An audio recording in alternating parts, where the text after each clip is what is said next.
طالبان وایي د حامد کرزي او عبدالله را استول شوي لیک باندې غور کوو. جزئیات هم دې ویډیو کې وګورئ او چینل سبسکرایب کړئ.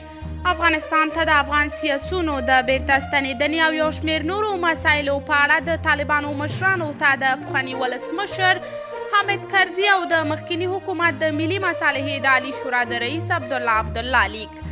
د طالبانو حکومت ویان ذبیح الله مجاهد ازادۍ راډیو ته وویل چې د طالبانو حکومت د دې لیک په اړه غور کوي.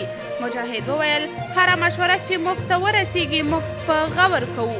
امکانات ورته سنجوو چې هغه عملي شي او بل دا چې دا وسنجول شي چې اوسني وخت کې ګټه افغانانو او سیمې او همداراز افغانانو او حکومت ته څه ده.